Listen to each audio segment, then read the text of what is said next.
أعوذ بالله من الشيطان الرجيم. بسم الله الرحمن الرحيم.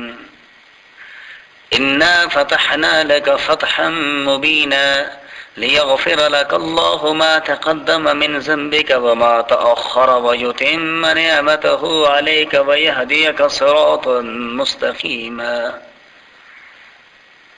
سورہ فتح ہجرت کے بعد نازل ہونے والی سورتوں میں سے ہیں۔ اس سورہ مبارکہ میں 4 رکوع، 29 آیاتیں، 568 کلمات، 2559 حروف ہے۔ اس سورہ مبارکہ کا پہلا رکوع آیت نمبر 1 سے لے کر آیت نمبر 11 تک کے آیاتوں پر مشتمل ہے۔ اس سورہ مبارکہ میں ایک اہم ترین واقعہ ابتدائی رکوع میں مذکور ہے، اور وہ واقعہ ہے صلح حدیبیہ کا۔ ان آیاتوں کا جو زمانہ نزول ہے اس پر مفسرین متفق ہے کہ یہ سورہ مبارکہ ہجرت کے 6 سال ذی القعدہ کے مہینے میں نازل ہوا،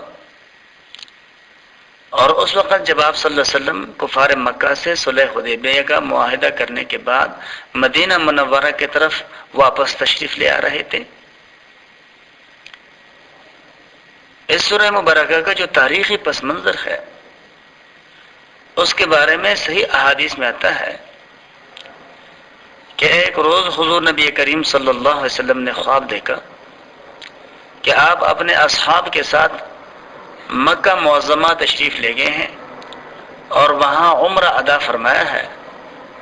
پیغمبر کا خواب محض خواب اور خیال نہیں ہوتا، بلکہ وہ وحی کا ایک قسم ہوتا ہے۔ اس لیے در حقیقت یہ خواب نرا خواب ہی نہیں بلکہ ایک حکم الہی تھا، جس کی پیروی کرنا حضور نبی کریم صلی اللہ علیہ وسلم کے لیے ضروری تھی۔ بظاہر اسباب اس ہدایت پر عمل کرنے کی کوئی صورت ممکن نظر نہ آتی تھی۔ منکرین قریش نے 6 سال سے مسلمانوں کے لیے بیت اللہ کا راستہ بند رکھا تھا، اور اس پوری مدت میں کسی مسلمان کو انہوں نے حج اور عمرے تک کے لیے حدود حرم کے قریب جانے کی اجازت نہیں دی تھی۔ اب آخر یہ کیسے توقع کی جا سکتی تھی کہ وہ لوگ رسول نبی کریم صلی اللہ علیہ وسلم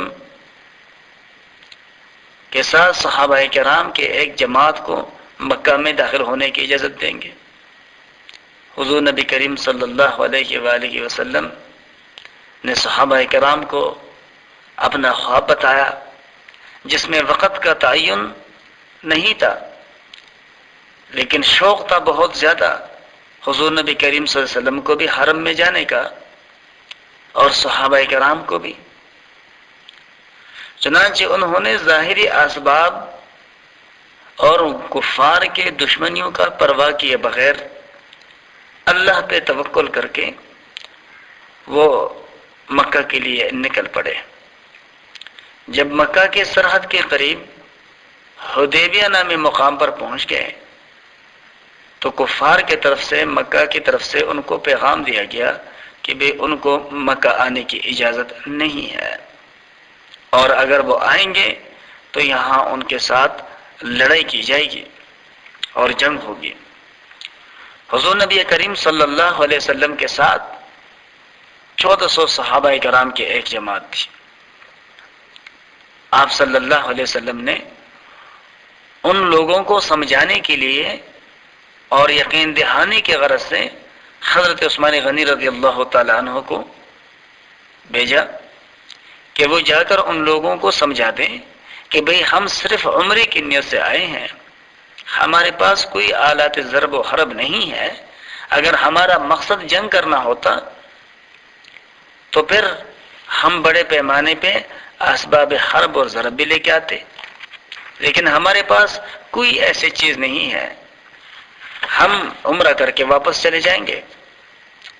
ان لوگوں نے حضرت عثمان غنی رضی اللہ تعالیٰ عنہ کو روکا۔ اور دوسری طرف یہ خبر مشہور کر دی گئی کہ بے حضرت عثمان رضی اللہ تعالی عنہ کو مکہ کے لوگوں نے شہید کر دیا۔ حضور نبی کریم صلی اللہ علیہ وآلہ وسلم کو جب اس بات کی خبر ملی تو آپ صلی اللہ علیہ وسلم نے صحابہ کرام کو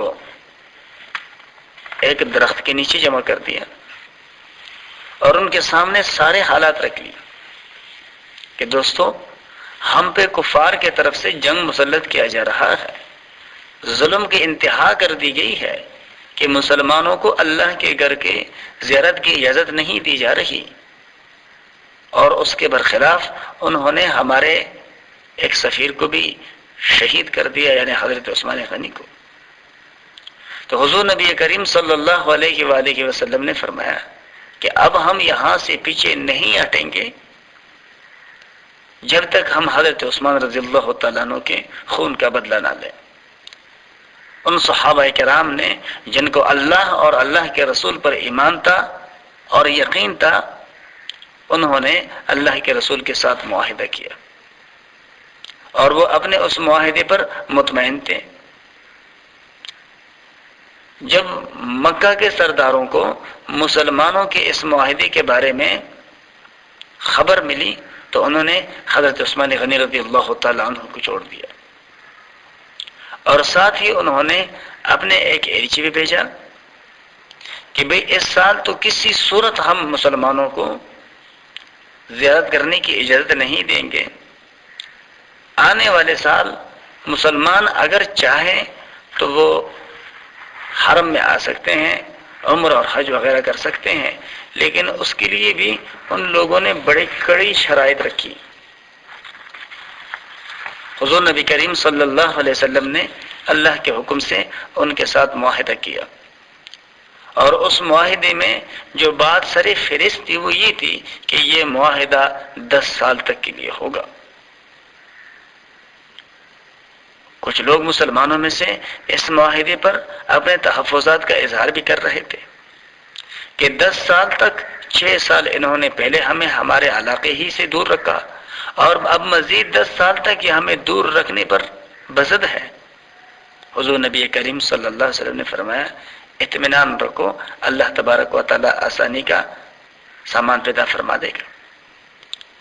قریش سے صلح کے بعد جب مسلمان اپنے جنوب کی طرف سے مطمئن ہو گئے تو اس کا فائدہ یہ ہوا کہ مسلمانوں نے شمال عرب اور وسط عرب کے تمام مخالف طاقتوں کو بآسانی مسخر کر لیا۔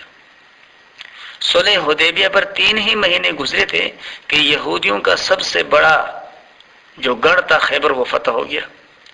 اس کے بعد فدق، وادی قرا، تبوک اور جتنی بھی دوسری بستیاں تھیں غیر لوگوں کے، وہ اسلام کی زیر نگی آتی چلی گئی۔ پھر وسط عرب کے وہ تمام قبیلے بھی جو یہود اور قریش کے ساتھ گٹھ جوڑ رکھتے تھے ایک ایک کر کے تابع فرمان ہو گئے۔